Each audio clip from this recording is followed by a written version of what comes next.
The 10,008th meeting of the Security Council is called to order.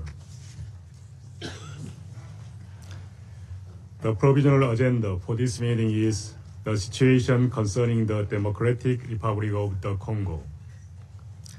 The agenda is adopted.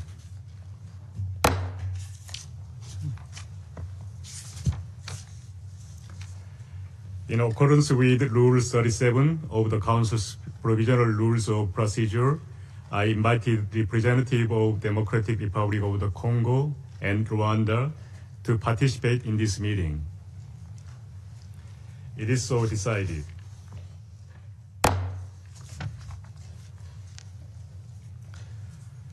In accordance with Rule 39 of the Council's Provisional Rules of Procedure, I invite Ms. Bintu Keita, Special Representative of the Secretary General and Head of the United Nations Organization Stabilization Mission in the Democratic Republic of the Congo, to participate in this meeting. It is so decided. The Security Council will now begin its consideration of item 2 of the agenda. I wish to draw attention of the Council members to documents S/2025/590, the report of Secretary General on the United Nations Organization Stabilization Mission in the Democratic Republic of the Congo. Now I give the floor to Ms. Bintu Keita. Mr. President, distinguished members of the Council, His Excellency the Permanent Representative of the Democratic Republic of the Congo, His Excellency the Permanent Representative of the Republic of Rwanda. I thank you for the opportunity to brief this Council. Peace in the Democratic Republic of the Congo is still mostly a promise. There are discrepancies between the progress we see on paper and the reality we observe on the ground, which continues to be marred with violence. Permettez-moi d'abord de souligner les progrès enregistrés depuis le 27 juin. Plusieurs jalons importants ont été franchis. Des pays et organisations régionales, les États-Unis, le Qatar, l'Union africaine, le Togo, la communauté d'Afrique de l'Est et la communauté de développement de l'Afrique australe se sont engagés de manière concrète en faveur de la paix. Les parties se sont engagées dans les pourparlers de paix. À la suite de la signature de l'accord de Washington le 27 juin, 2 réunions du comité de surveillance conjoint et du mécanisme conjoint de coordination de la sécurité ont eu lieu. Les pourparlers de Doha ont repris. Ils ont abouti à la signature en juillet d'une déclaration de principe entre le gouvernement de la RDC et l'AFC M23. Les facilitateurs de l'Union africaine ont rencontré des femmes, des leaders communautaires et des représentants de la société civile. Tous sont des acteurs indispensables pour une paix inclusive. Toutefois, la paix tarde à se concrétiser sur le terrain. Depuis juin, la MONUSCO a comptabilisé 1087 civils tués lors d'actes de violence en Ituri et au Nord-Kivu. Et ce bilan s'alourdit de jour en jour. Monsieur le Président, au sein du pays, une initiative de dialogue interne a vu le jour. Elle est portée par les principales confessions religieuses et soutenue par le président Félix Tshisekedi. Elle a déjà produit des résultats. Une feuille de route publiée en août marque une étape décisive. Ouvrir l'espace civique et renforcer la cohésion sociale sont essentiels. Sans cela, les élections générales de 2028 ne pourront bénéficier d'un climat de sécurité et de confiance. J'appelle tous les responsables politiques à être inclusifs, à condamner les discours de haine d'où qu'ils proviennent, à choisir le dialogue. En même temps, j'exhorte la population à s'abstenir de tels discours, à ne pas propager la désinformation et la mésinformation. Mr. President, on 21st February, this Council sent a clear message to all parties through the adoption of Resolution 2773. In particular, the resolution called for an immediate and unconditional cessation of hostilities and urged the AFC M23 to stop fighting, withdraw from Goma, Bukavu, and all other controlled areas, and end its parallel administration. 8 months later, the key provisions of Resolution 2773 remain largely unimplemented.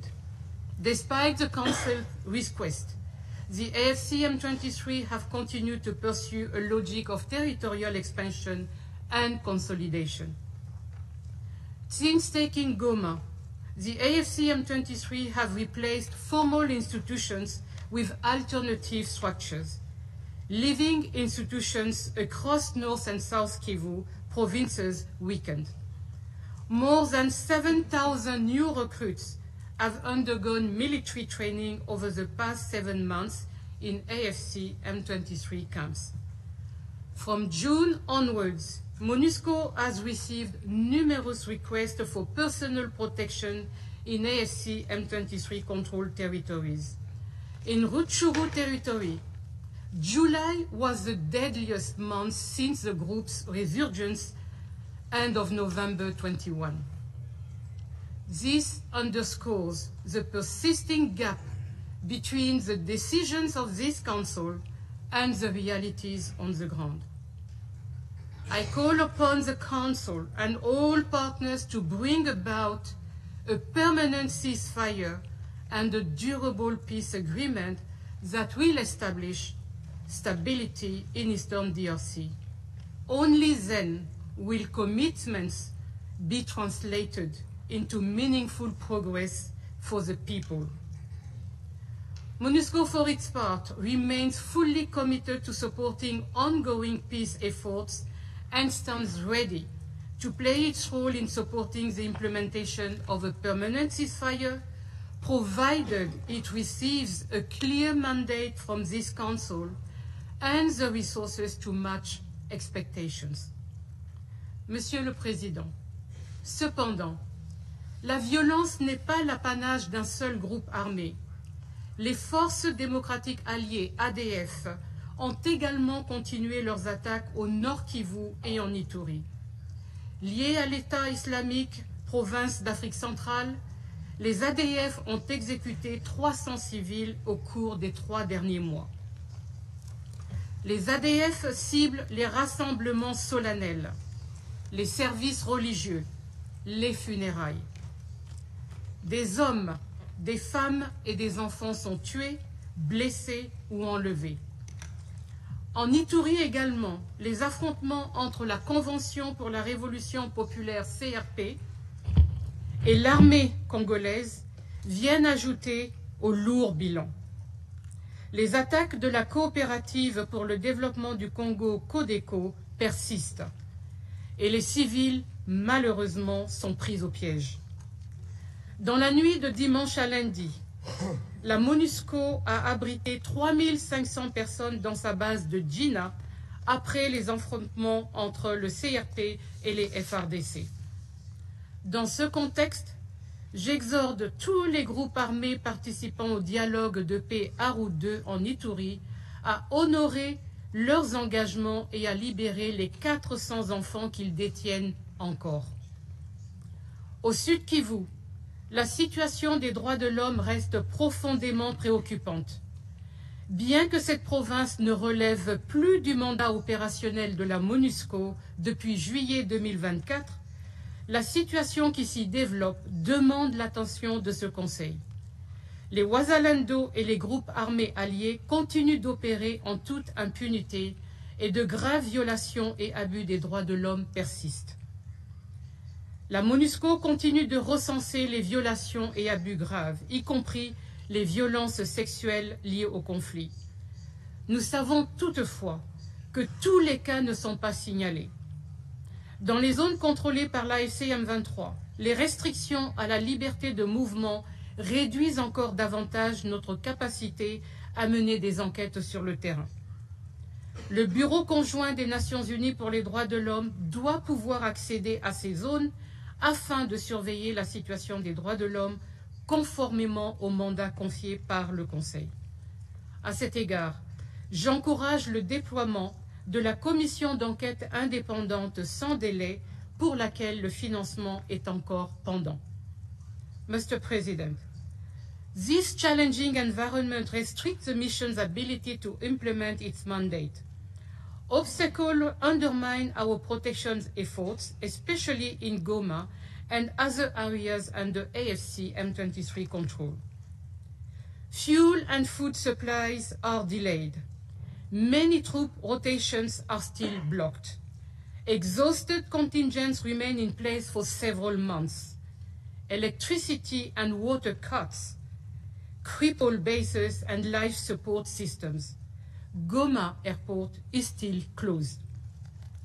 It is essential that contingent rotations resume in full, that movement restrictions be lifted, and that across access to critical infrastructure be guaranteed.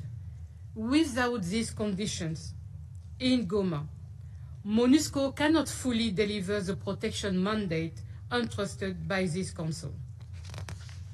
In this area, humanitarian actors also have their own struggles, roadblocks, shrinking access, and attacks.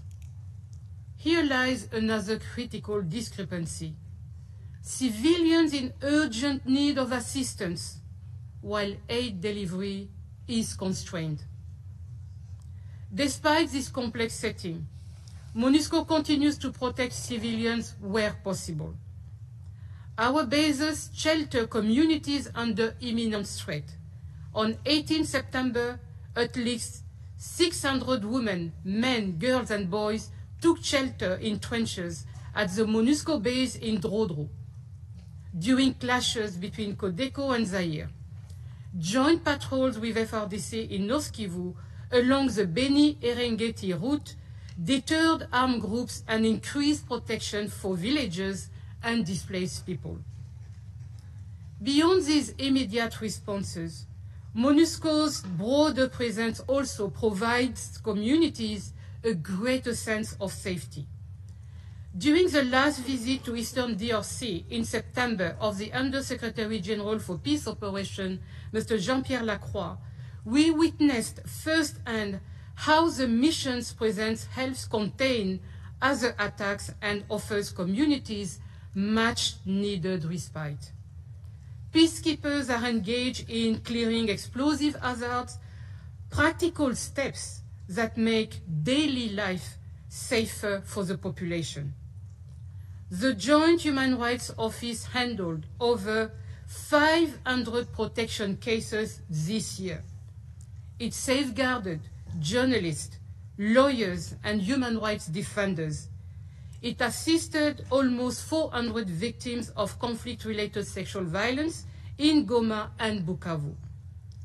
Local partners ensured continuity of psychosocial support.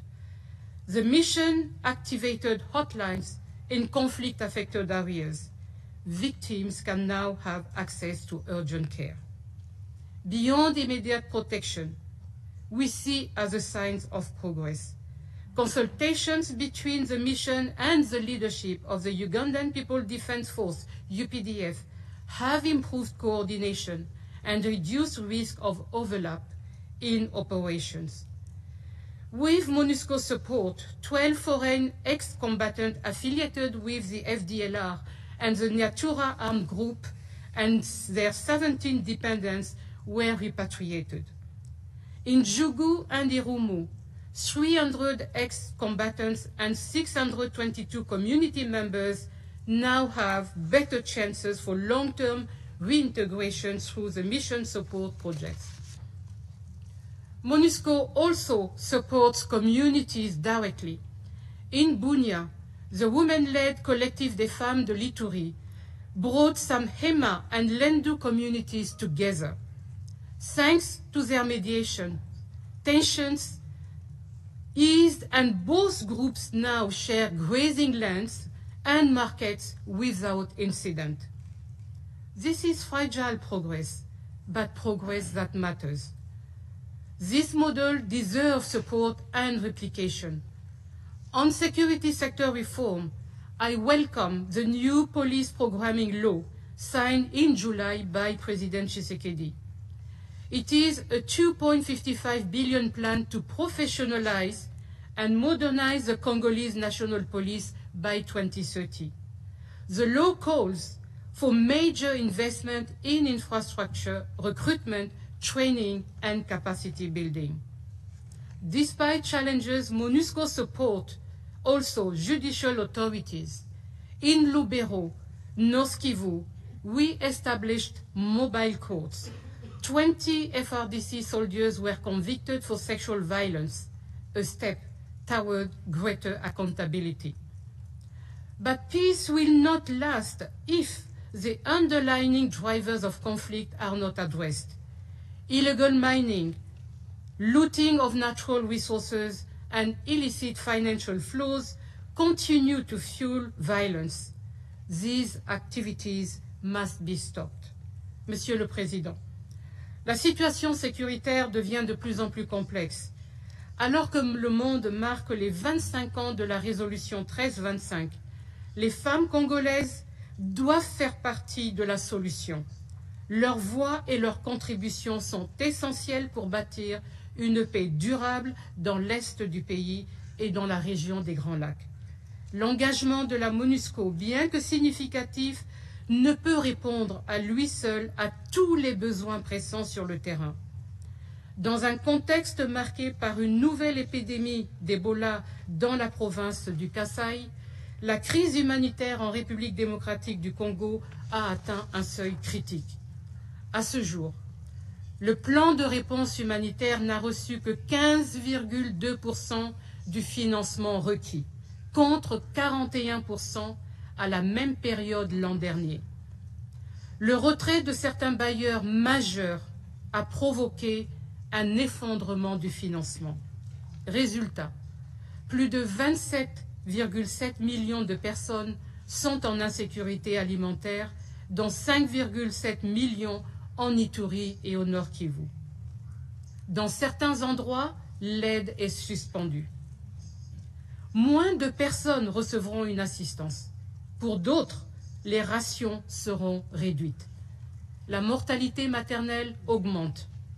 L'écart se creuse entre besoins vitaux et moyens disponibles.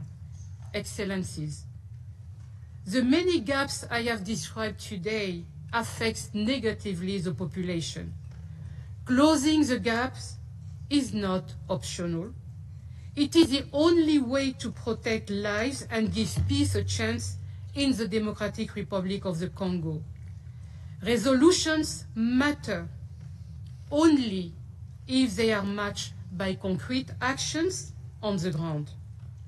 If we fail to close these gaps, millions of civilians will continue to pay the price. I thank you. I thank Ms. Kaita for her briefing. I now give the floor to those council members who wish to make statements. I give the floor to the representative of France. Merci, Monsieur le Président. Je remercie tout d'abord Madame la représentante spéciale du secrétaire général, Madame Bintou Keïta, pour ses remarques lucides et précises, et je renouvelle le soutien de la France à son action, ainsi qu'à l'action de la MONUSCO. Comme cela a été relevé, la situation sur le terrain connaît une dégradation continue, en dépit des accords conclus, grâce à des processus diplomatiques que nous saluons et que nous appuyons. Les attaques de groupes armés contre les civils se poursuivent, ainsi que les violations du droit international humanitaire et des droits de l'homme. Quelques chiffres en témoignent de l'urgence de la situation humanitaire et des droits de l'homme.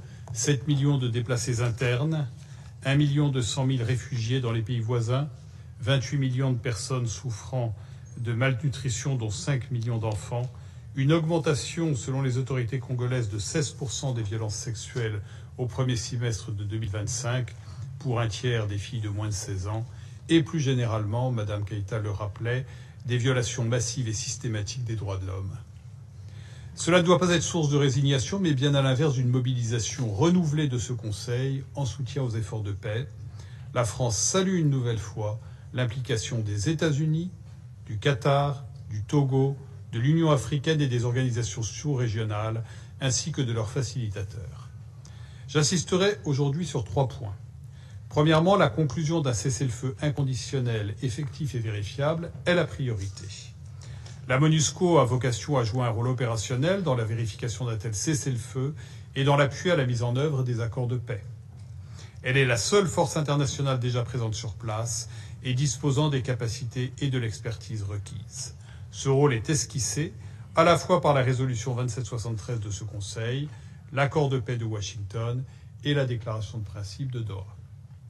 Deuxièmement, la mise en œuvre intégrale de la résolution 2773 de ce Conseil demeure une obligation qui s'impose à tous les acteurs. Cette résolution souligne les paramètres principaux de la résolution du conflit. Le retrait des forces rwandaises de défense du territoire congolais, la neutralisation des forces démocratiques de libération du Rwanda, l'arrêt du soutien aux groupes armés, y compris celles des forces rwandaises de défense au M23. La France encourage les parties à honorer de bonne foi leurs engagements et à permettre des progrès concrets dans leur mise en œuvre. Nous soutenons également la poursuite des échanges entre le gouvernement congolais et le M23 à Doha, en vue d'un accord global de paix qui soit conforme à l'objectif de restauration de l'autorité étatique de la RDC. Le respect de la souveraineté et de l'intégrité territoriale congolaise est non négociable. La poursuite de l'expansion territoriale du M23 ainsi que la mise en place d'administrations parallèles illégales doivent cesser immédiatement. Troisièmement, la France réaffirme son plein soutien à la MONUSCO et à la mise en œuvre de son mandat pour protéger les civils, avec les ressources nécessaires à l'accomplissement de ce mandat. Elle appelle à la levée immédiate de toutes les entraves à la liberté d'action de la MONUSCO. Le renouvellement du mandat de la MONUSCO en décembre sera une étape importante. Nous appelons le secrétaire général à inclure dans son prochain rapport trimestriel des recommandations sur la mise en œuvre du mandat, compte tenu de l'évolution de la situation sur le terrain et sur tout ajustement nécessaire aux fins d'assurer la performance de la mission. Nous saluons enfin les progrès relevés par Mme Keïta s'agissant du dialogue national et la contribution qu'y apporte la société civile et les églises. Nous soutenons le rôle de bons offices de la MONUSCO à cet égard. Monsieur le Président, pour conclure, je le répète, la complexité de la situation ne doit pas nous dissuader, mais au contraire renforcer notre engagement. Il y a urgence à trouver une réponse au conflit et à rendre espoir aux populations civiles de la région. C'est pourquoi la France réunira le mois prochain à Paris tous ceux qui peuvent répondre à l'urgence humanitaire et faire converger les initiatives de paix. Comme l'a indiqué le président de la République Emmanuel Macron devant l'Assemblée générale, nous n'avons pas le droit de nous décourager. Je vous remercie. I thank the representative of France for the statement. Now I give the floor to representative Guyana. Mr. President, I have the honor to deliver this statement on behalf of the A3+ members, namely Algeria, Sierra Leone, Somalia, and my own country, Guyana. We thank the Secretary General for his comprehensive report on major developments in the Democratic Republic of the Congo. We commend the Special Representative, Ms. Bintou Keita, and the men and women of MONUSCO for their continued service under difficult circumstances. We also thank SRSG Keita for her comprehensive briefing. The A3+ welcomes the recent positive political developments, including the government reshuffle by President Felix Tshisekedi, which broadened political inclusivity by incorporating opposition and civil society members into strategic positions. We also take positive note of the roadmap for an inclusive national dialogue with the involvement of religious denominations. These initiatives, if fully implemented, will help strengthen governance, trust, and national ownership of peace processes. We further welcome the signing of the Washington Agreement between the DRC and Rwanda and the Doha Declaration between the DRC government and the AFCM23. These peace agreements present important frameworks for de-escalating hostilities, advancing disarmament, and promoting regional integration. The A3+ underscores the importance of sustained political will by all parties, coupled with harmonization of African Union, EAC, and SADC peace efforts. We also call on other international initiatives to align with and reinforce this African-led process so as to ensure coherence, strengthen coordination, and maximize collective support to peace and security. Mr. President, we remain deeply concerned by the alarming increase in violence against civilians, with a 122% rise in fatalities attributed mainly to M23, ADF, and other armed groups. MONUSCO's efforts to expand patrols, strengthen early warning systems, and shelter displaced civilians are commendable, but restrictions on its freedom of movement undermine its ability to protect communities. We echo the Secretary General's call for all parties, particularly armed groups, to cease attacks on civilians and lift restrictions on MONUSCO's operations. The A3+ is equally troubled by the human rights situation. MONUSCO's documentation of over 1,100 violations, including summary executions, abductions, and sexual violence, is deeply alarming. We stress the importance of accountability for all perpetrators, strengthening judicial institutions, and ensuring the protection of journalists, women, and children. Mr. President, the humanitarian situation remains dire, with 5.3 million people displaced, 27.7 million facing food insecurity, and outbreaks of cholera and Ebola. The crisis demands urgent and sustained attention. Yet humanitarian funding remains woefully inadequate, with less than 15% of the required resources secured. The A3+ calls for increased international solidarity and contributions to bridge this gap. We also reiterate the urgent need for safe and unhindered humanitarian access to all affected communities. On stabilization and reforms, we commend MONUSCO's support for disarmament, reintegration, and vocational training of ex-combatants, as well as the government's progress on security sector reform, notably the $2.5 billion police programming law. These are important steps towards building durable institutions that can deliver peace dividends to the Congolese people. We stress the urgent reopening of Goma and Kavumu airports to enable safe and unhindered humanitarian access. The closure of these facilities has severely disrupted aid delivery at a time when millions face displacement, food insecurity, and disease outbreaks.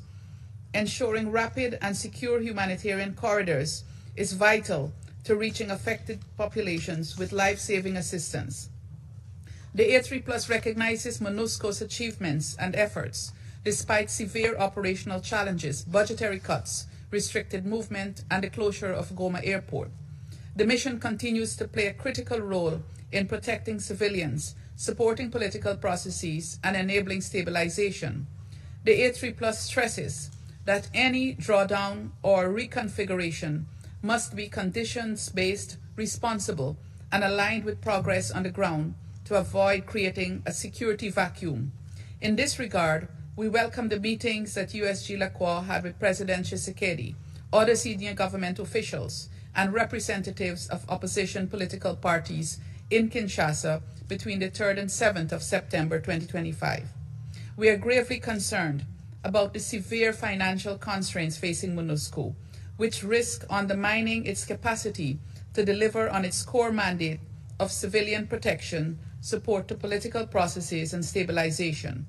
We therefore urge all member states to meet their financial obligations in full and on time to ensure the mission has the resources required to continue its critical work.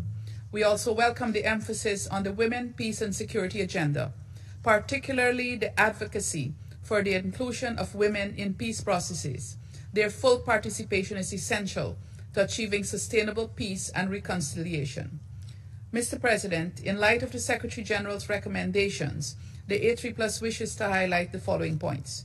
First, parties must fully implement the Washington and Doha agreements, and the Council should lend its full support to the AU, EAC, and SADC efforts at harmonization of all peace initiatives.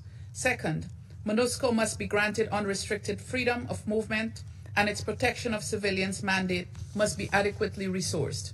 Third, the international community must urgently close the humanitarian funding gap and scale up support for displaced populations, particularly women and children.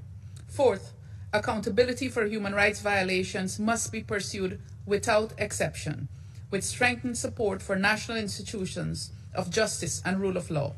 Fifth and final, illegal mineral exploitation and other root causes of the conflict must be addressed through effective governance, responsible resource management, and strengthened regional cooperation. Mr. President, in closing, the A3+ reaffirms its unwavering solidarity with the people and government of the DRC and calls for respect of the sovereignty and territorial integrity of the country. The A3+ will continue to support all efforts to end violence, uphold human rights, and ensure that peace agreements translate into meaningful progress on the ground. The Security Council must remain seized of the matter, committed to reinforcing African-led solutions and accompanying the Congolese people on their path to lasting peace, stability, and development. I thank you. I thank the representative of Guyana for the statement. Now I'll give the floor to the representative of China. 主席，我感谢凯塔特别代表所作通报，欢迎刚果金和卢旺达代表出席今天的会议。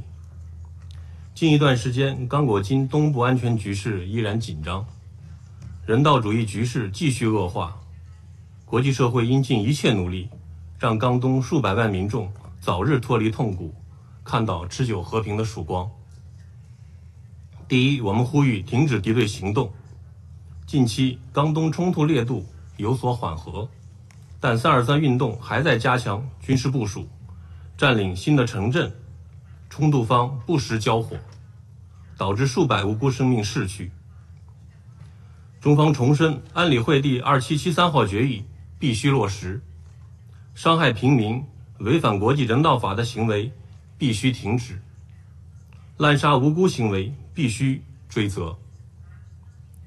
各方必须将实现持久停火作为压倒一切的前提，停止可能导致局势升级的行动。第二，我们呼吁真诚对话谈判。近期刚果金和卢旺达和平协议落实进展滞后，前景并不明朗。中方鼓励刚卢等方面展现政治意愿，切实履行承诺。国际社会要继续支持卡塔尔斡旋，推动323运动同刚果金尽快就和平协议达成共识。中方赞赏联合国、非盟和次区域组织为刚东和平所做贡献，支持各方加强协调，形成斡旋合力。第三，我们呼吁缓解人道危机。刚果金人道局势是全球最为紧迫的危机之一，持续的冲突动荡迫使大量平民流离失所，相关方有责任保障人道走廊的安全和畅通，阻挠人道主义行动的行为违反国际法。刚果金人道响应资金面临巨大缺口，国际社会特别是传统捐助方应提供更多人道资金，为地区民众提供基本的生存保障。第四，我们呼吁保障维和行动履职。当前联刚团持续受到行动限制，物资供应和人员轮换严重受阻，水电和燃料已难以保障。联刚团是安理会授权的维和行动，承担着保护平民等重要任务。中方呼吁相关方解除对联刚团的限制，停止对维和人员的威胁，确保联刚团有效开展任务。安理会应及时考虑调整和优化联刚团的授权和部署，使其更好适应地区形势变化。主席，一段时间以来，凯塔特别代表带领联钢团克服困难，积极履职。中方将继续支持特别代表和联钢团为促进刚果金安全稳定发挥作用。作为地区国家的好朋友，中方愿继续同各方一道，为推动地区重回和平稳定、实现发展繁荣做出不懈努力。谢谢主席。I thank the representative of China for the statement. Now I give the floor to the representative of United States. Thank you, Mr. President, and thank you, SRSG Keita, for your briefing today and for your leadership of MONUSCO. The United States supports MONUSCO and the role it plays in advancing peace and stability in the DRC. In that vein, we too strongly condemn the continued obstruction of MONUSCO's operations, particularly by M23 and the Rwandan Defense Forces in North Kivu. Such actions, we agree, are absolutely unacceptable. They undermine MONUSCO's mandate. They prolong the suffering of the people in the region. We too demand M23 and RDF cease obstruction of MONUSCO immediately, which they have committed to do under the Washington and Doha processes, and will allow MONUSCO to carry out its work without interference. The United States remains committed to the implementation of the DRC-Rwanda peace agreement, the Washington Accords, which President Trump is proud to have facilitated just this year. This implementation is underway with regular meetings now of the Joint Security Coordination Mechanism and the Joint Oversight Committee established by these accords and by this agreement. The U.S. expects the complete and timely implementation of all elements of the agreement to advance peace, stability, prosperity in Eastern DRC and the broader Great Lakes region. We would also like to highlight the importance of the African Union role in supporting the implementation of the peace agreement, and we call on all members to support its work. We also want to highlight and appreciate Qatar's ongoing mediation of negotiations between the DRC and AFC/M23 in Doha, which are critical to achieving stability in Eastern DRC. We are lending our full support to bringing the Doha negotiations to a successful conclusion. As we prepare for MONUSCO's upcoming mandate renewal, the United States is committed to working with fellow council members to ensure the mission's mandate is fit for purpose and that the mission reflects the realities of the current operating environment. This will enable the mission to become more efficient. It needs to become more effective. It needs to eliminate some of the unnecessary expenses and redundancies, thereby creating better value for the contributing nations and enabling it to better support peace, stability, and the aspirations of the people of the DRC. Thank you. Representative of the United States for the statement. Now I give the floor to the representative of Slovenia. Mr. President, I also want to thank SRG Keita for her briefing today, and I welcome the representatives of Democratic Republic of the Congo and of Rwanda in the chamber. We have heard both encouraging developments and grave warning. Eastern DRC remains a turning point. What is at stake now to move from peace as a promise to a sustained peace is credibility. Credible dialogue, credible commitments, credible restraint on the ground, and credible protection for civilians. So, Mr. President, recent months brought notable steps in mediation efforts. The Washington Peace Agreement, the Doha Declaration of Principles, and the establishment of the Joint Security Coordination Mechanism and Joint Oversight Committee. We welcome all these steps. They must be implemented in lockstep and harmonized with African-led efforts after the AU, SADC, and EAC track, so that the political understandings translate into verifiable security measures. The architecture is being established. Harmonization will be the key for results that are consistent, credible, and sustained. And this raises a very important point: credible and good faith conduct by conflict actors. Parties entering mediation must demonstrate it in deeds, measured by behavior, not only in communiques. That includes withdrawal of forces as well as neutralization of FDLR. So colleagues, true peace shows in restraint, not expansion. Yet ongoing actions by M23, reportedly supported by Rwanda Defense Forces, are not compatible with de-escalation. Expanding territorial control and deepening parallel administrative structures erode the very confidence needed to sustain credible dialogue. Meanwhile, civilians continue to bear the heaviest burden. The latest reporting period recorded a rise in civilian fatalities, largely from M23 and ADF operations.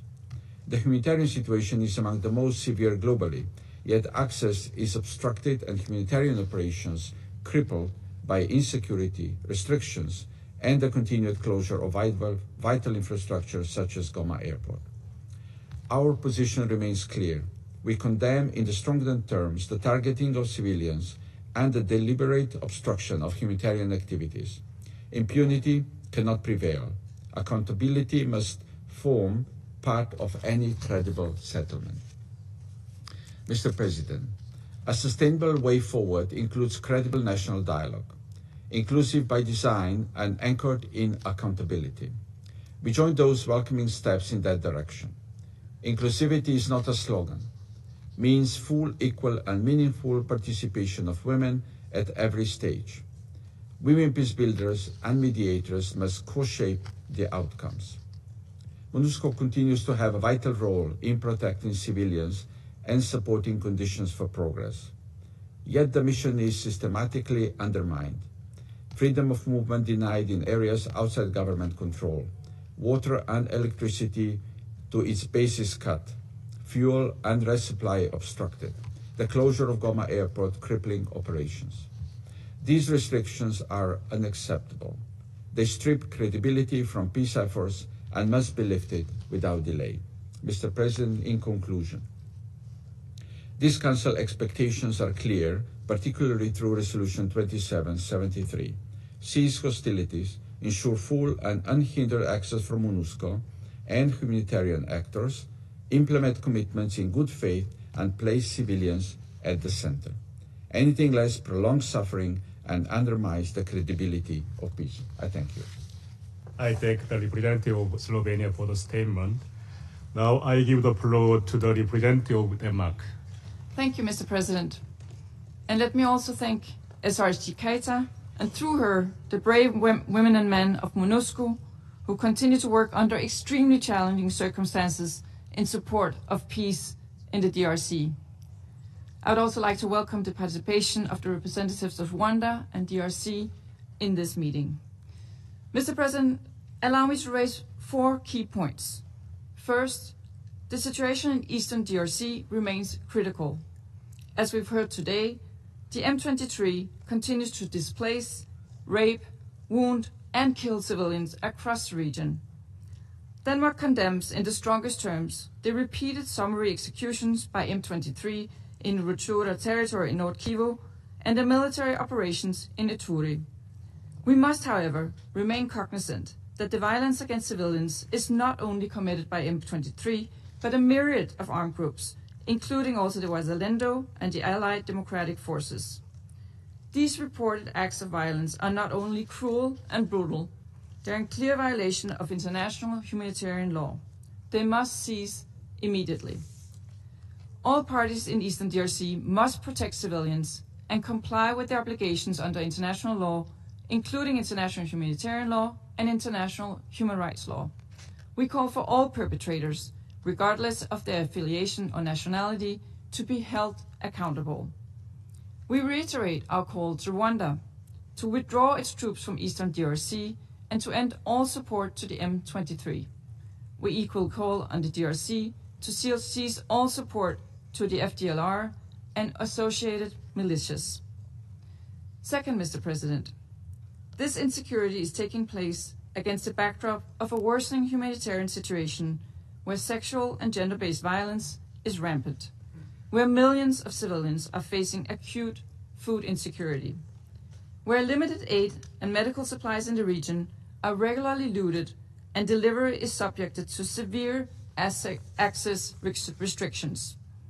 All the while, as these needs soar, international assistance in alarming decline, it is urgent that we reverse this trend immediately. Third, Mr. President, it is almost a truism, but it bears repeating today. There can be no military solution to this conflict. Political leadership is needed to achieve a political solution. Denmark supports the peace agreements from June, facilitated by the United States, and the Declaration of Principles signed in Doha in July. But to the civilians caught in crossfires of this brutal conflict, these agreements need to become more than words on paper. They need to be implemented, translated into safety, shelter, and sustenance. We call on all relevant actors to continue promoting inclusive dialogue to reduce tensions, inclusive of local communities and of civil society, and fostering the participation of women. Fourth and finally, Mr. President, at this critical junction, we recognize the need to maintain the presence of a strong and credible actor with the capacity to protect civilians and to support the DRC government on the path towards regional stability. MONUSCO is this actor. To many, MONUSCO offers a lifeline, protecting civilians in areas under or out of control of M23. However, it must be able to fulfill its mandate freely. Regrettably, as we've heard several times this morning, this is currently not the case. The mission's freedom of movement is curtailed and impeded by the M23. Its access to basic services is similarly obstructed. The closure of Goma Airport has prevented troop rotations. This is unacceptable. Denmark calls on all parties to observe the provisions of Resolution 2773 in this regard. Mr. President, in closing, recent political progress has offered a rare window of opportunity for peace in the eastern DRC. Around this table, it is our responsibility to build on this momentum, to support MONUSCO on the ground, to demand compliance with our own resolutions, and to an end to the violence. Denmark stands ready to work with all Council members to this end. I thank you. I thank the representative of Denmark for the statement. Now I give the floor to the representative of Pakistan. Thank you, Mr. President. I thank SRSG Bintu Keita for her comprehensive briefing. I welcome the participation of the representatives of DRC and Rwanda in the meeting. The situation in Eastern Democratic Republic of Congo remains deeply troubling. Civilians continue to bear the brunt of violence. The mass killing of more than 300 civilians by M23 in Rutshuru in July is shocking and must be condemned by the Council. The perpetrators, their sponsors, and their enablers must be held accountable. Pakistan welcomed the Washington Peace Agreement between the DRC and Rwanda, facilitated by the United States, as well as the Doha Declaration of Principles earlier concluded between the DRC and M23, facilitated by Qatar. Alongside the laudable African-led processes, these initiatives provide important openings for peace and stability. But agreements on paper alone are not enough. They must also be implemented in good faith. The same applies to Security Council Resolution 2773, which calls for an immediate and unconditional cessation of hostilities, protection of civilians, and full, safe, and unhindered access for MONUSCO and humanitarian personnel. All armed groups, in particular M23 and FDLR, must lay down arms and join credible disarmament, demobilization, and reintegration programs. External interference and support must stop. M23 must cease hostilities, withdraw from occupied areas, dismantle parallel structures, and engage earnestly in dialogue. Mr. President, We must also address worrying contradictions on MONUSCO. On the one hand, the Washington, Doha, and African tracks rely heavily on MONUSCO for ceasefire support, verification, DDR, and protection of civilians. On the other hand, the mission's capacity is being reduced. Of the 11,500 authorized troops, fewer than 9,900 remain. Due to the recent budget cuts, 755 troops and 40 military experts are being repatriated. Further reductions are envisaged under contingency planning. This consistent weakening of MONUSCO is not sustainable and undermining peace and security in the DRC. We must strengthen MONUSCO, not weaken it. Pakistan supports the Secretary General's call for member states to pay their assessed contributions in full and on time. The Secretary General's recent report on MONUSCO makes it clear that restrictions on MONUSCO's movement by AFC M23, closure of Goma and Kavumu airports, disruptions to power, water, and banking, and denial of flight clearances are crippling the mission's ability to protect civilians and perform its mandates. Urgent steps must be taken to restore MONUSCO's ability to carry out its mandate. We therefore call for immediate reopening of the airports in Eastern DRC, guarantees of freedom of movement, and facilitation of overdue troop rotations and medevac operations. Mr. President, Pakistan has a long and proud history of contributing to peace in the DRC. Our commitment to the people and government of the DRC remains strong. For peace in DRC, we reiterate that Resolution 2773 must be implemented. Restrictions on MONUSCO should be lifted and the mission strengthened. The guns must fall silent. Unfettered humanitarian access must be restored and the war economy dismantled. If we fail to act, Mr. President, the window for a political settlement will close under the weight of rising civilian suffering and shrinking UN capacity to respond. I thank you. I thank the representative of Pakistan for the statement. Now I give the floor to the representative of Russian Federation.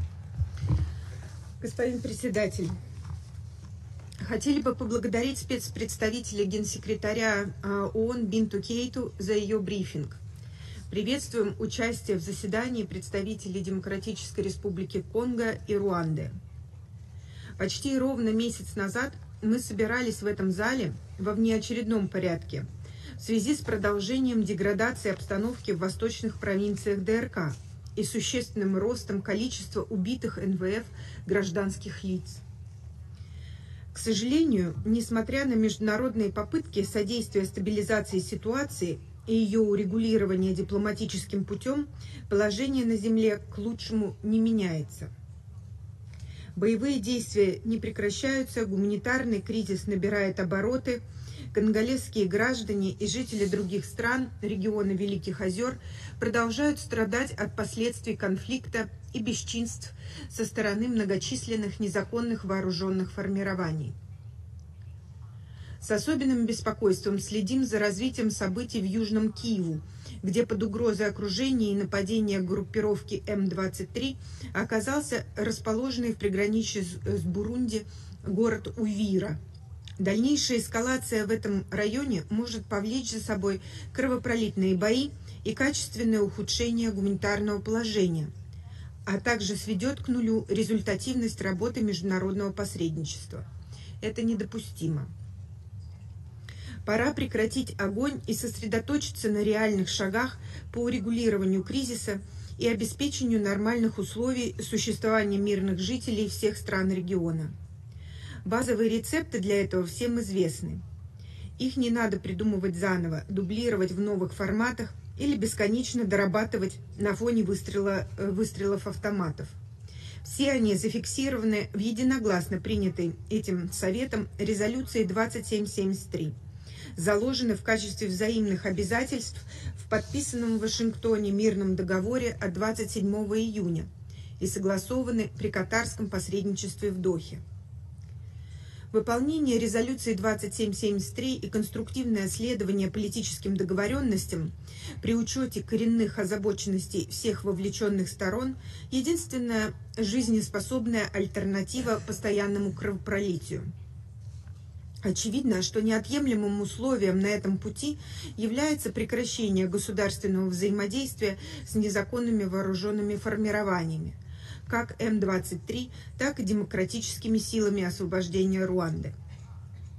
Призываем страны региона сфокусировать свои усилия на совместной борьбе с НВФ. Это принесет гораздо больше пользы гражданскому населению и послужит делу искоренения бандитизма на африканском континенте. Миссия ООН по стабилизации в ДР Конго – один из важных инструментов международного содействия усилиям по защите гражданских лиц. Мы поддерживаем МОНС ДРК и ее руководство. Однако события показали, что потенциал миссии в сфере защиты гражданских лиц, ставший заложником эскалации межгосударственных противоречий и вынужденного статус-кво в оккупированных М-23 районах ДРК, необходимо реанимировать или адаптировать к новым условиям. В заключение хотели бы вновь акцентировать: благосостояние населения и экономическое процветание невозможно построить в атмосфере недоверия или в открытом противостоянии с соседями. Не сомневаемся, что рано или поздно это поймут и сами участники трагических событий на востоке ДРК, прежде всего те, кто отвечает за принятие судьбоносных решений.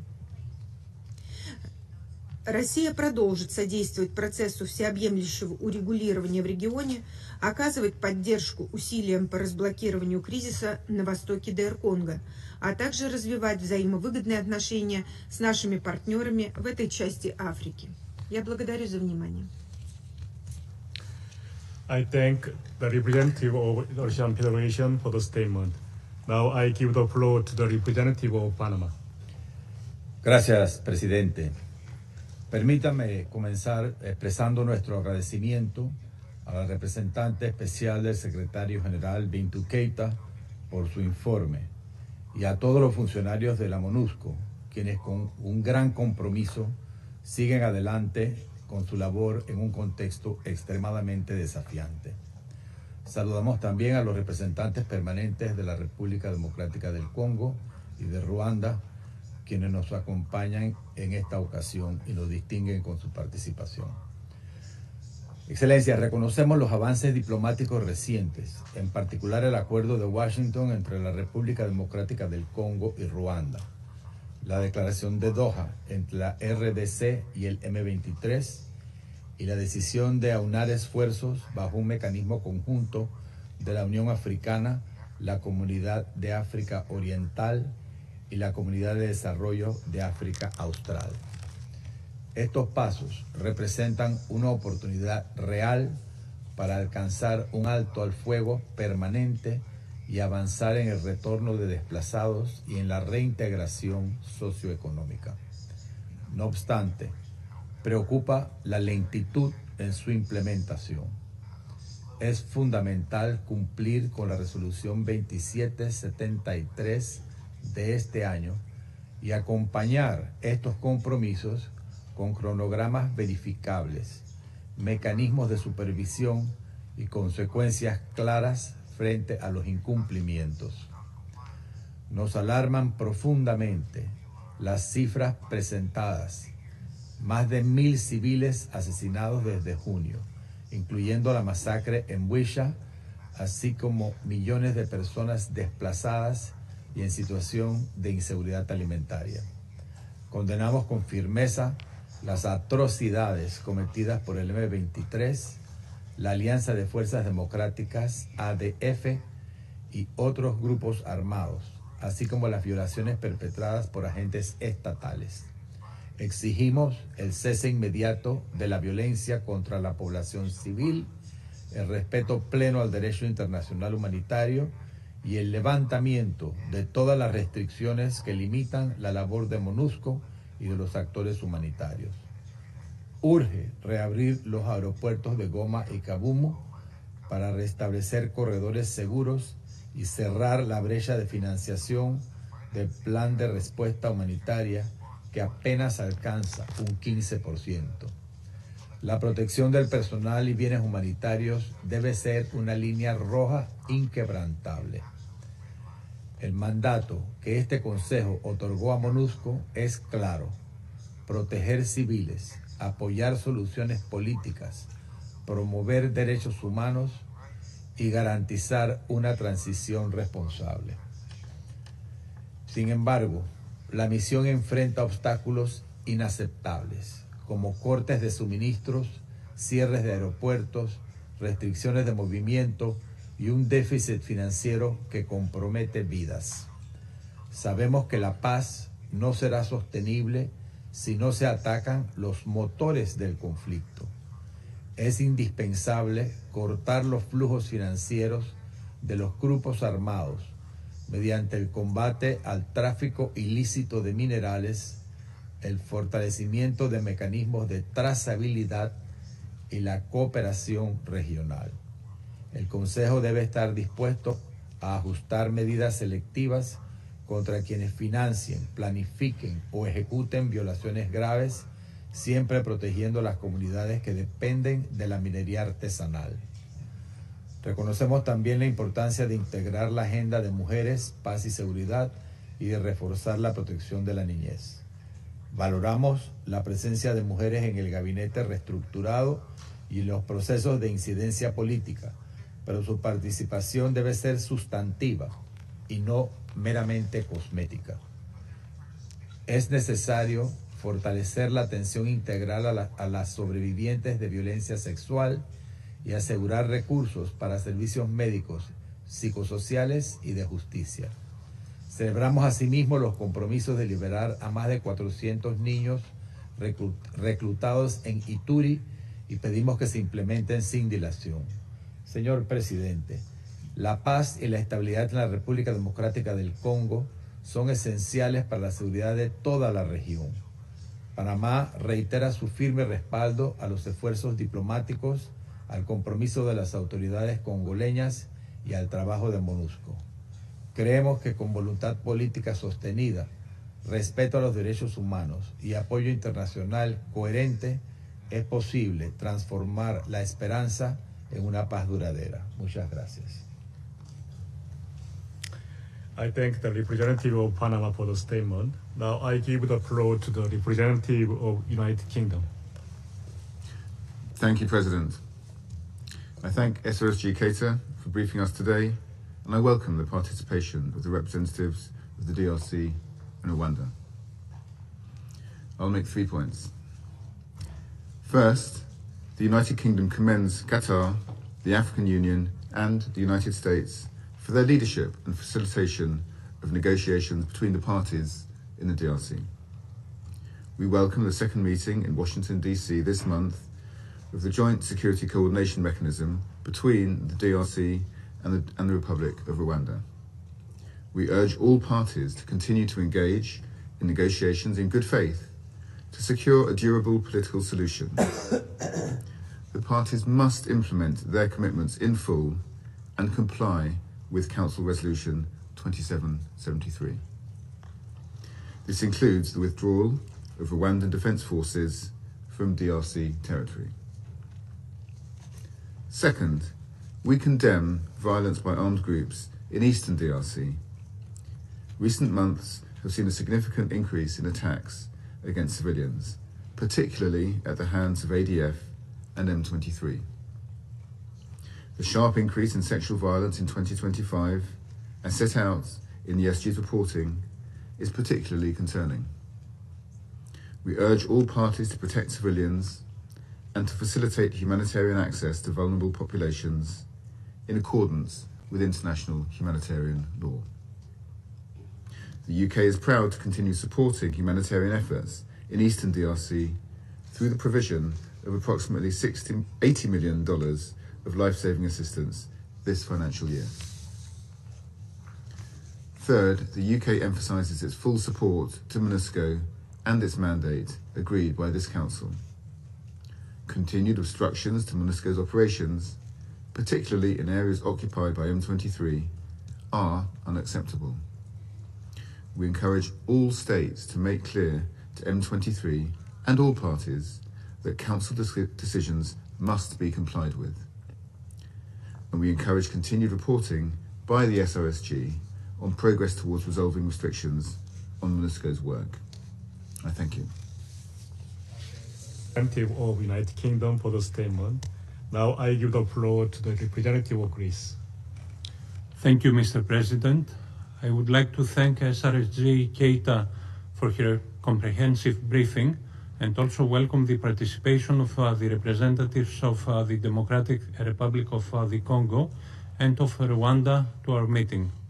Mr. President, this meeting takes place at a critical moment. The momentum of the Washington Accord and the Doha peace process must be sustained. Allow me to emphasize the following points. First, we reiterate that the implementation of Resolution 2773 is imperative. M23 must immediately and unconditionally cease hostilities, stop setting up parallel administrative authorities, and withdraw all troops from Goma, Bukavu, and all other controlled areas. Greece resolutely opposes any violations of international law and the UN Charter, and stresses its strong commitment to the sovereignty, independence, unity, and territorial integrity of the DRC. Second, we welcome the establishment of the Joint Security Coordination Mechanism and the Joint Oversight Committee according to the peace agreement between DRC and Rwanda signed in Washington in June, as well as the recent joint statement on the second meeting of the JSCM for the phased implementation of the CONOPS. We urge all parties to accelerate the implementation of their commitments as provided by the peace agreement.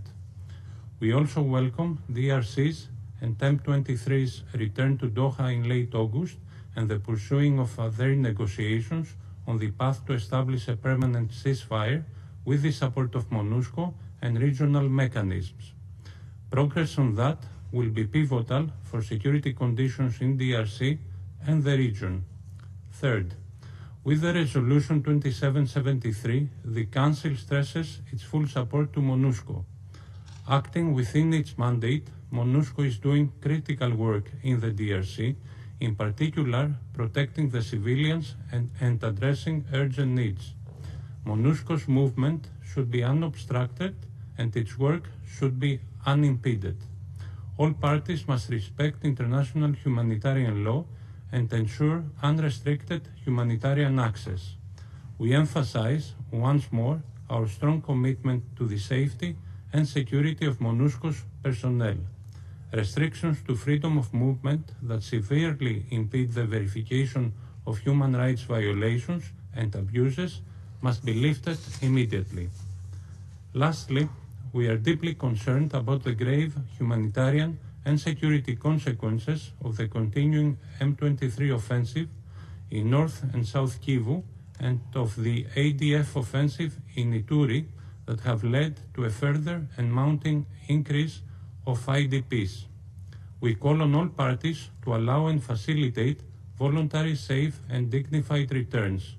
We strongly condemn all forms of human rights violations committed both by armed groups and state agents, as presented in the Secretary General report, including summary executions, torture, abductions, forced recruitment, and conflict-related sexual violence.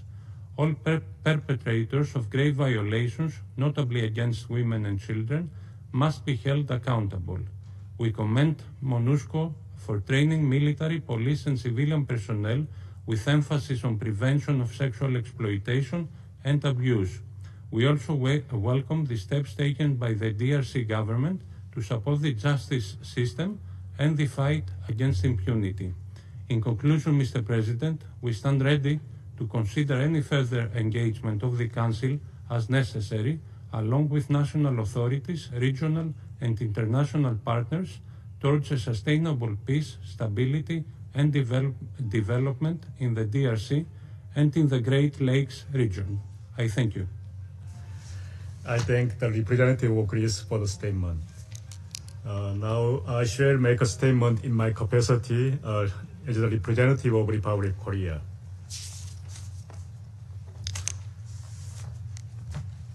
I thank SRSG Bintu Keita for substantive briefing and welcome the representatives of Democratic Republic of Congo and Rwanda to this meeting.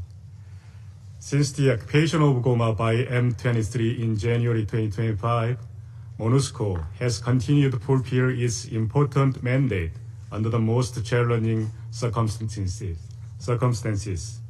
facing restrictions on its movement and threat against peacekeepers. We would like to pay tribute to the leadership and dedications of SRSG Keita in doing this effort. At the same time, we strongly condemn the attacks by M23 and other armed groups in Eastern DRC targeting MONUSCO, peacekeepers, and civilians. The safety, security, and freedom of movement of peacekeepers must be fully guaranteed. In this regard, I'd like to highlight the following 3 points. First, the Republic of Korea is deeply concerned that military activities and attacks against civilians in this region continue, despite the principle of declaration agreed between DRC and M23. It's clear violation of the commitments both under the declaration and the resolution 2773. In fact, civilian fatalities caused by M23 and other armed groups have increased by 122% over the past 3 months, which is unacceptable. Attacks on innocent civilians must stop.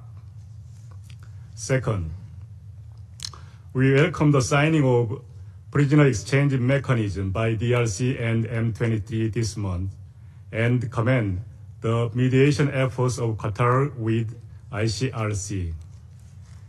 Maintaining the momentum, DRC M23 must engage seriously to reach a final peace agreement. Rwanda also must exercise its influence in a constructive manner so that M23 participate meaningfully in peace efforts. Along with the role the United States has played as a mediator in implementing the peace agreement between DRC and Rwanda, various initiatives have been developed to achieve lasting peace in Eastern DRC, such as regional economic integration framework. However, despite the expiration of the implementation deadline, key commitments under the peace agreement, such as the neutralization of FDLR and the lifting of Rwanda's defensive measures, remain unfulfilled. We therefore urge both governments to act with greater urgency to fully implement the obligations set out in the peace agreement. Third, regardless of liquidity crisis affecting UN peacekeeping operations and the resulting constraints, MONUSCO's role should be reinforced to stabilize the situation in Eastern DRC and, where possible, support the implementation of the peace agreement. In this regard, we look forward in depth discussions on concrete ways to strengthening MONUSCO's role as the Security Council prepares to consider the renewal of its mandate later this year. In particular, it will be important to explore how key mandates, notably DDR and SSR, both highly relevant in the DRC context, can be carried out more efficiently in the current climate of resource constraints. The Republic of Korea remains committed to the goal of securing a stable and peaceful Democratic Republic of the Congo and supports the role of MONUSCO in these efforts. Thank you. I resume my function as a President of the Council. I now give the floor to the representative of Democratic Republic of the Congo.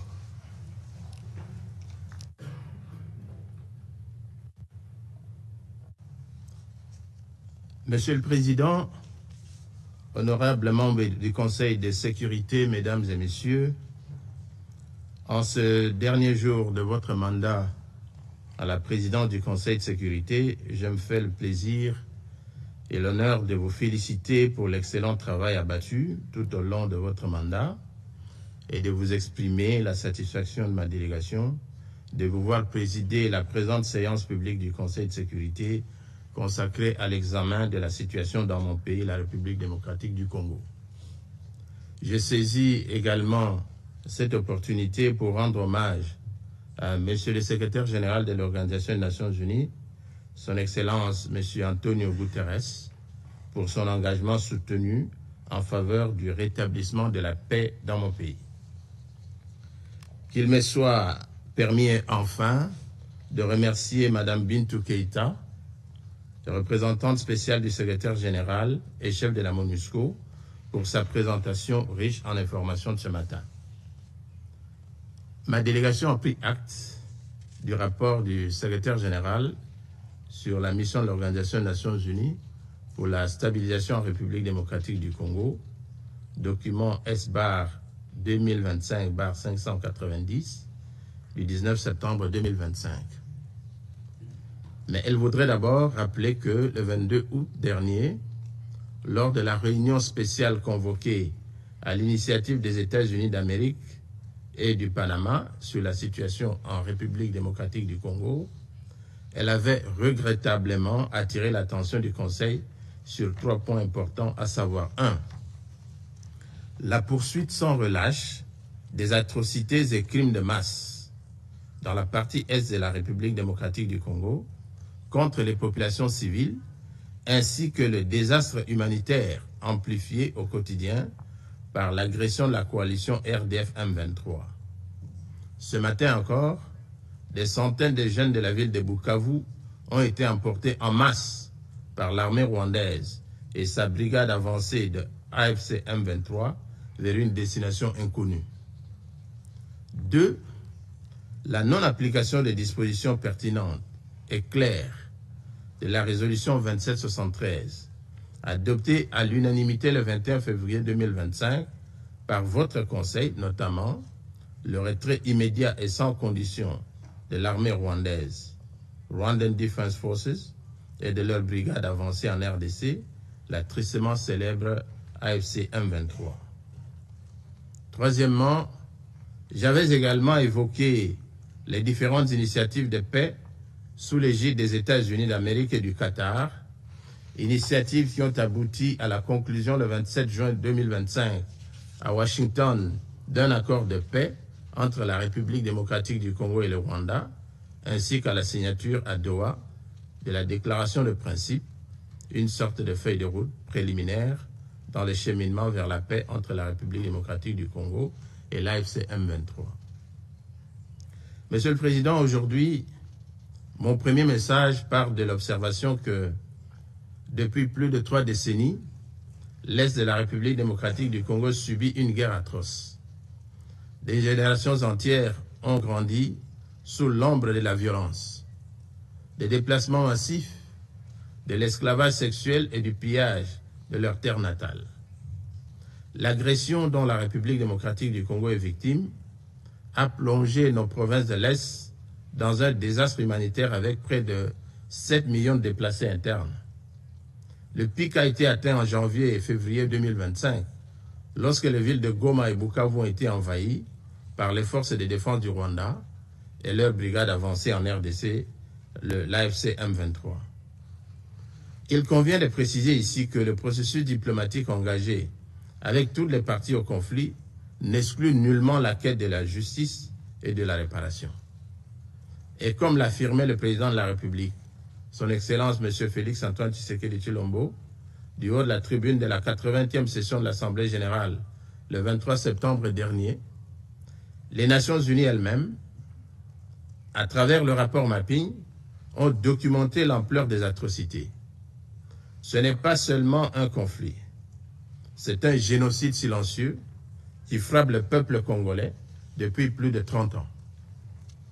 En juillet dernier, encore, plus de 300 civils, dont 48 femmes et 19 enfants, ont été massacrés dans les territoires de Rutshuru par l'AFC M23 avec l'appui des forces de défense du Rwanda. Ces crimes ne sont pas isolés. Ils s'inscrivent dans une continuité macabre. Je remercie les États-Unis d'Amérique d'avoir pris l'initiative, le mois dernier, de convoquer une session extraordinaire du Conseil de Sécurité pour examiner ces massacres documentés par Human Rights Watch. Fin de citation. Monsieur le Président, ce n'est pas seulement une crise congolaise. C'est une tache noire sur la conscience collective de l'humanité. Les cycles répétés d'atrocités, alimentés par la cupidité pour les minerais stratégiques et les ingérences étrangères, principalement du Rwanda, reflètent le coût de l'indifférence et le prix de l'impunité. Chaque fois que des crimes restent impunis, chaque fois que les victimes restent silencieuses, la porte s'ouvre à de nouvelles vagues de violence. La reconnaissance des crimes commis, la préservation de la vérité pour les générations futures et la poursuite de la responsabilité ne sont pas des options. Elles sont le fondement d'une paix digne et durable. Aujourd'hui, alors que le monde réclame justice ailleurs, les voix des victimes congolaises doivent aussi être entendues, car aucun processus de paix ne peut survivre à l'impunité. Protéger les vies humaines est non négociable. Rester spectateur devant de tels crimes serait une forme de complicité. La protection des vies humaines, toute communauté confondue, reste non négociable et doit demeurer au cœur de l'action. Le Conseil de sécurité et la communauté internationale ne sauraient demeurer indifférents devant l'enracinement de l'impunité. Mon deuxième message, qui fait suite au premier, m'invite à réitérer l'appel qu'a lancé le 23 septembre dernier du haut de la tribune de l'Assemblée générale le président de la République démocratique du Congo, son Excellence Félix Antoine Tshisekedi Tshilombo, qui disait, je cite, « À la veille de la mise en place de la commission d'enquête indépendante, décidée par le Conseil des droits de l'homme des Nations Unies sur les massacres perpétrés il y a quelques mois par nos agresseurs et leurs supplétifs dans l'est de mon pays, je lance un appel solennel à la communauté internationale. Elle a le devoir moral et politique de soutenir cette démarche essentielle afin d'établir la vérité, rendre justice aux victimes et jeter les assises d'une paix durable ancrée dans la mémoire et la responsabilité partagée. Fin de citation. Monsieur le Président, pour mettre un terme à ce conflit, le Conseil de sécurité, par sa résolution 2773 du 21 février 2025, a notamment exigé le retrait du M23 des villes de Goma, Bukavu et de toutes les zones sous son contrôle, le démantèlement des administrations parallèles instaurées en violation de la souveraineté de la République démocratique du Congo, ainsi que la cessation de tout appui direct ou indirect au M23. L'accord de Washington et la déclaration de principe de Doha abondent dans le même sens, car le retrait des troupes rwandaises, la fin de leur appui au M23 et le retour de l'autorité de l'État congolais sur toutes les zones occupées constituent des conditions non négociables pour une paix véritable. Le Conseil de sécurité, garant du maintien de la paix et de la sécurité internationale, doit veiller à la stricte application de cet accord, désormais indissociable de la mise en œuvre de sa résolution 2773. Tant que ces décisions ne seront pas exécutées, le sang des innocents continuera de couler. Monsieur le Président, je voudrais encore faire mien le récent propos du président de la République, son Excellence Félix Antoine Tshisekedi, pour préciser que l'objectif pour la République démocratique du Congo demeure inchangé. Obtenir une paix juste, durable et véritable, non une accalmie factice et éphémère qui, depuis près de 30 ans, a trop souvent déçu l'espérance de notre peuple. Nous attendons de la communauté internationale et de ce Conseil de sécurité qu'ils se tiennent avec constance et courage du côté du droit. C'est à ce prix que la vérité l'emportera sur l'impunité et que la paix redeviendra possible. La République démocratique du Congo est un pays de vie, de richesse naturelle et de résilience humaine. Nous voulons contribuer à la paix mondiale, mais la paix commence par la reconnaissance de notre propre tragédie. J'adresse à cette Assemblée un appel solennel. Reconnaissez le génocide congolais, soutenez notre combat pour la vérité et la justice et aidez-nous à bâtir enfin une paix durable au cœur de l'Afrique. Nous demandons que les Nations Unies instaurent un régime de sanctions ciblé contre les auteurs de crimes économiques, mais aussi des crimes de guerre, crimes contre l'humanité et crimes de génocide commis à l'est de mon pays, et qu'elles soutiennent toutes les actions visant à tarir les circuits illicites d'approvisionnement en minerais qui financent depuis des décennies la guerre et la tragédie humaine. La communauté internationale a le devoir moral et politique de reconnaître cette tragédie pour ce qu'elle est, un génocide, et d'agir en conséquence. Le silence et l'inaction face à ces crimes s'apparentent à une complicité. Nous demandons la mise en place immédiate d'une commission d'enquête internationale, indépendante et dotée de moyens pour établir la vérité, rendre justice aux victimes et rompre le cycle de l'impunité qui nourrit ce drame depuis des décennies. Monsieur le Président, en ce qui concerne la MONUSCO, la position de mon pays a déjà été exprimée maintes fois ici. Mon gouvernement est en plus favorable à l'option d'un rôle opérationnel à conférer à la MONUSCO en matière de vérification d'un éventuel cessez-le-feu et de soutien à la mise en œuvre des accords de paix. Nous voulons insister sur la nécessité pour le Conseil de sécurité de renforcer diplomatiquement, militairement ainsi que financièrement la MONUSCO pour l'accomplissement de son mandat qui sera bientôt renouvelé. Nous en appelons au Conseil de prendre des décisions pour contraindre le Rwanda et son supplétif du M23FC de ne pas entraver les libertés de mouvement de la force de paix de la MONUSCO. Une telle posture est indigne d'un pays qui prétend porter le manteau de contributeur de troupes au système des Nations Unies. Monsieur le Président, permettez-moi avant de clôturer mon propos de réitérer les demandes formulées par mon pays au Conseil pour faire avancer l'agenda vers la restauration d'une paix durable et non d'une paix factice et éphémère à l'est de la RDC. Premièrement, que le Conseil puisse veiller sans atermoiement à la stricte application de l'accord du 27 juin 2025 signé entre la République démocratique du Congo et le Rwanda, désormais indissociable de la mise en œuvre intégrale sans faille des dispositions de la résolution 2773-2025. Deuxièmement, qu'il renforce sans délai le régime de sanctions en y inscrivant les commandants de l'AFCM 23 et les responsables rwandais.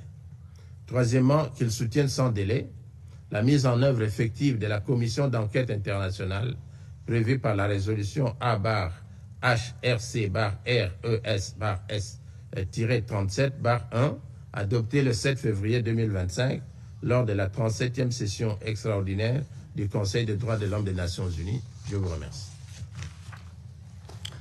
I thank the representative of Democratic Republic of the Congo for the statement. I now give the floor to the representative of Rwanda. Thank you for giving me the floor. And allow me to begin by commending you for your leadership, Mr. President, of the Security Council this month. I also thank Madam Bintou Keita for her updates on the situation in the Eastern Democratic Republic of the Congo and on the work of MONUSCO. Mr. President, as we meet today, since the signing of the Washington Agreement, Rwanda has engaged constructively in all follow-up meetings, including the following engagements. The Joint Oversight Committee has already met twice, on the 30th of July, on the 3rd of September, and will meet again on the 1st of October.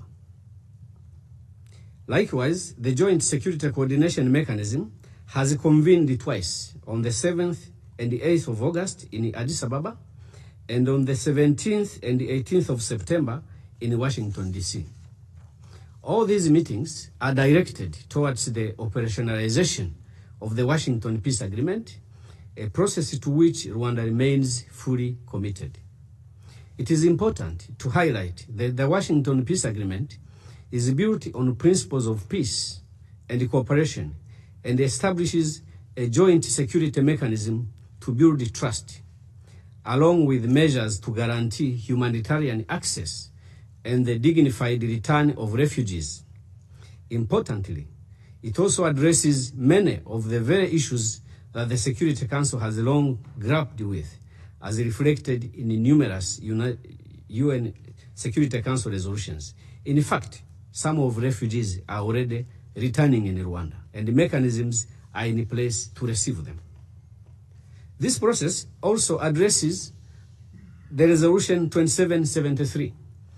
And although I have been here before to talk about more than 20 more resolutions that were passed before it, and which this resolution did not repeal, I'm now singling out this resolution alone because issues are interconnected. And if it is addressed in the manner it is imported in the Washington Agreement, it will address all issues in the resolutions that came before it.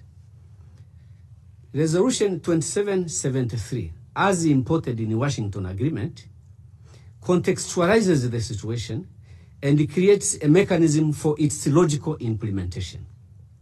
So indeed, if this council, which I believe supports the Washington Agreement, then you must also be able to support the process in which the Washington Agreement intends to implement this resolution.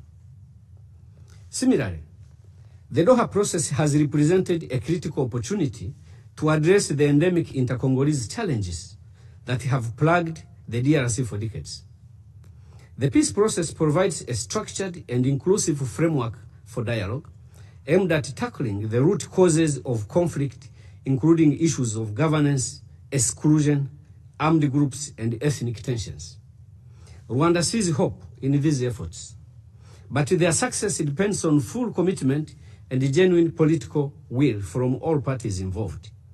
This is a one-time chance to bring lasting peace to the DRC, and the Security Council must lend its unequivocal support. We call on all parties to honor their commitments, engage constructively, and ensure that this process translates into concrete measures that will bring peace and address the underlying drivers of conflict in the Eastern DRC. I want to reiterate that Rwanda is fully committed to this process, and we shall implement it to the letter.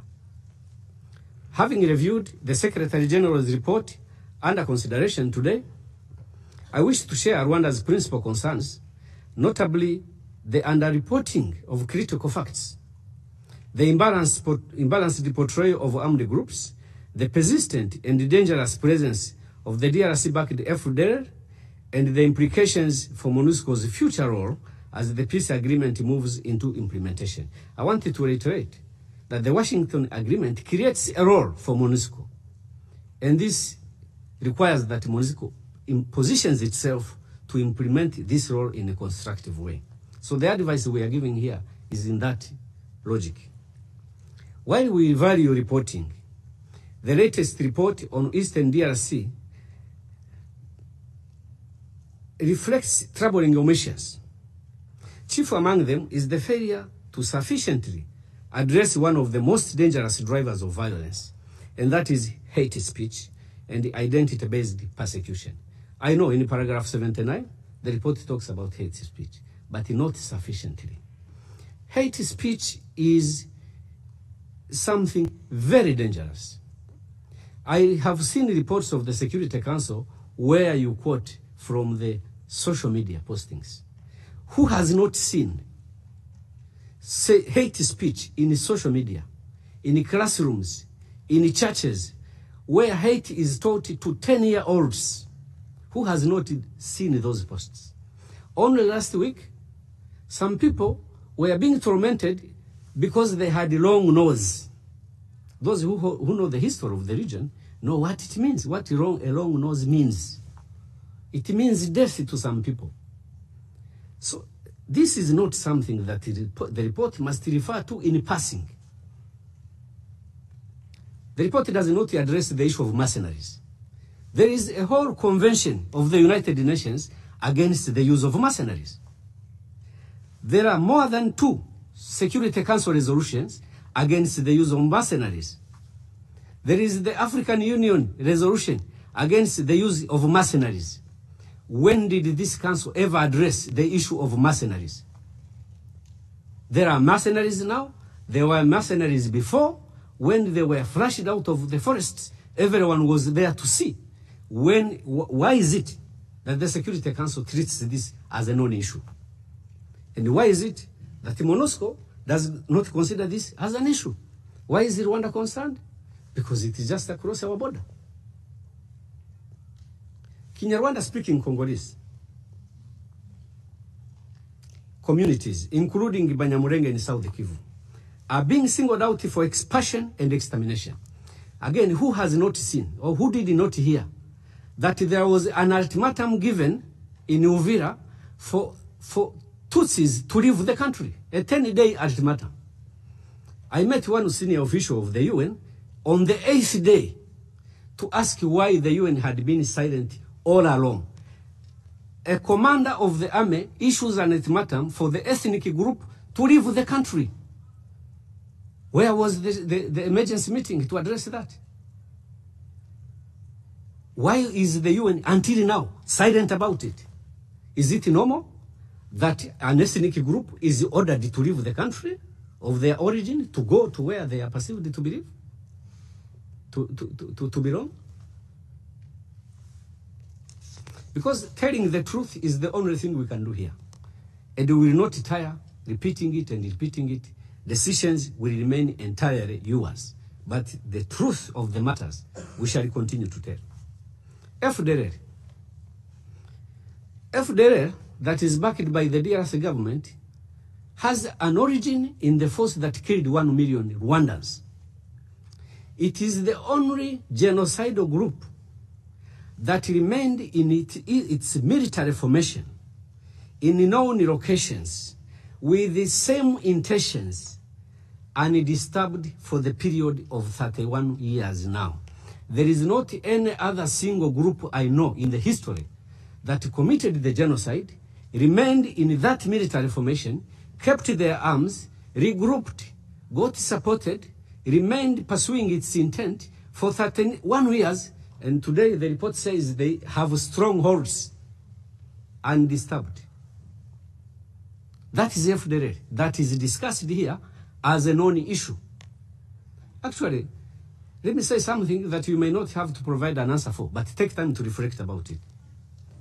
FDLR is within RDC, and it is known, it is in your reports. FDLR is assisted by the DRC government. It is there, it is known, it is in your reports. MONUSCO cooperates with the DRC government, with DRC army, knowing FDLR is within DRC army. And what MONUSCO does, and this is on record, is to avoid units and battalions in which FDLR is deployed. So which standard is that? That there is a formal military cooperation between a UN force and a government force that has a genocide force within it, as long as they are not kept in the same units. Formally, that is the position of MONUSCO. What does complicity mean if that is not complicity? MONUSCO knows FDLR units are within RDC units. What they do is just avoid those. So you can use them elsewhere as long as we don't mix. But you are in the same efforts. Same military efforts, same military campaign. How did it occur in the wisdom of this council to form that partnership against M23, against Rwanda? M23 are Congolese who are being expelled from their country. Rwanda is a country that suffered the genocide at the hands of FDLR, and which has suffered 20 21 more attacks after 1994. If 21 attacks by a non-state group supported by a state member to the UN, if it does not constitute the reason to activate Article 51 of the Charter, which justifies that? Which threshold does exist? 21 attacks in the period of 31 years. If we wanted to know how many times FDLR has attacked Rwanda, look at how many travel advisories some of your countries have issued. Because every time they attack Rwanda, you advise your citizens not to go to that part of Rwanda. So you can just correct those advisories. You will know how many times FDLR has attacked Rwanda. And we are being advised to lift our defensive measures when FDLR has strongholds that Madam Keita is telling us. It happened once to us in 94. We took advice from preachers and hid in churches, and we were slaughtered like cows. It will never happen again. Thank you very much. The representative of Rwanda for the statement.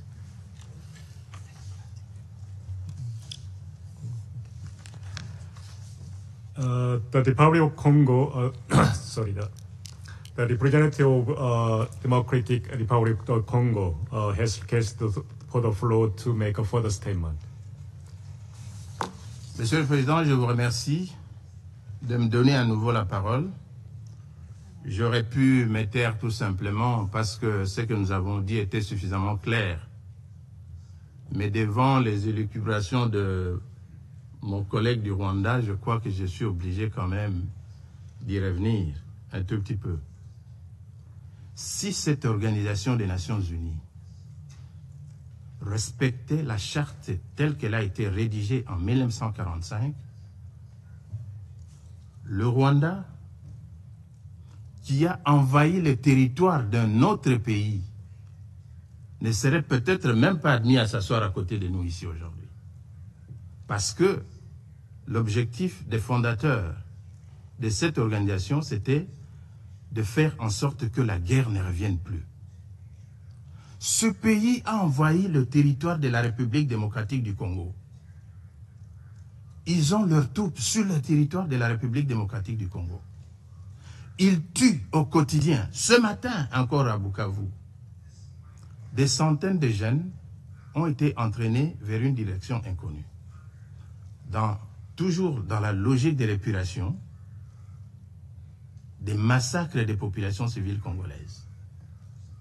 Mais ils ont peur de la haine, c'est-à-dire le discours de haine. Vous parlez du discours de haine, vous qui êtes sur le territoire d'un autre pays, en train de massacrer les populations et les tuer, vous osez parler du discours de haine. Donc vous avez peur du discours de haine pendant que vous êtes en train de massacrer des populations d'un autre pays sur son territoire, avec armement et avec tout. Même le MONUSCO a souffert de pertes en vies humaines par le fait du Rwanda. Un pays comme ça est digne de s'asseoir sur la table du Conseil de Sécurité et de parler du discours de haine, et on l'écoute même.